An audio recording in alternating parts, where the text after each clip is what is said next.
La côte nord-américaine est localisée pour la première fois par Jean Cabot en 1497. À partir du XVIe siècle, plusieurs pays vont se lancer dans la colonisation du nouveau continent. Les Espagnols depuis le Mexique et la Floride, les Français depuis le Québec et le delta du Mississippi, et les Anglais depuis la côte Est. Les Hollandais fondent quelques colonies dans le nord-est, notamment autour de New York. L'arrivée du Mayflower et de sa centaine de puritains britanniques en 1620 inaugure la colonisation systématique des territoires. Après avoir pacifié et commencé l'exploitation de la région, les Hollandais de New York se laissent annexer en 1664 par les colons anglais. Ceux-ci fondent l'université de Harvard en 1636. D'ores et déjà, les colons britanniques amorcent l'expansion des colonies originelles. Dès la fin du XVIIe siècle, les colonies britanniques progressent vers l'ouest. Elles se heurtent aux colonies et au comptoir français du Québec.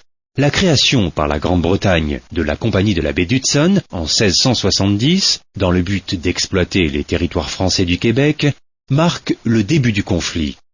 Celui-ci se clôturera en 1763 par la cession au Royaume-Uni du Québec et des territoires de la rive gauche du Mississippi. Le 4 juillet 1776, George Washington proclame l'indépendance et déclare la guerre à la Grande-Bretagne.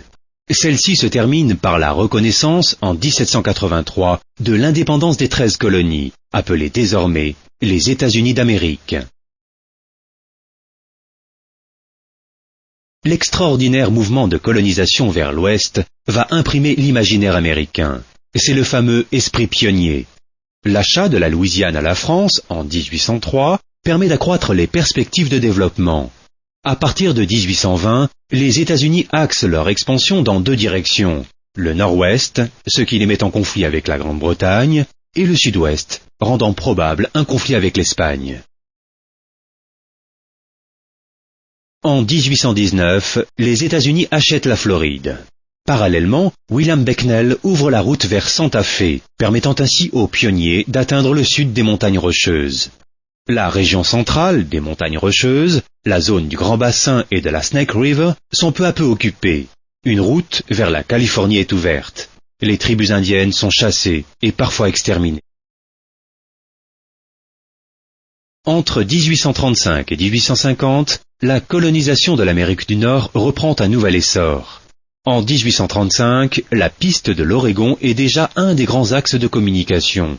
La voie vers la Californie le sera un peu plus tard. À l'issue de la guerre contre le Mexique, qui dure de 1846 à 1848, les États-Unis annexent le Texas, la Californie et le Nouveau-Mexique. Entre 1850 et 1890, la colonisation de l'Amérique du Nord s'achève. La guerre de sécession, qui a sévi de 1861 à 1865, a ravagé le pays. Le Sud est longtemps resté marqué par son antagonisme avec le Nord. Cette phase de la colonisation s'est faite aux dépens des tribus indiennes. De 1861 à 1890, elles sont décimées ou enfermées dans des réserves. Le réseau de chemin de fer se développe. La première ligne transcontinentale est achevée en 1890. Elle sera un facteur primordial dans la répartition de la population.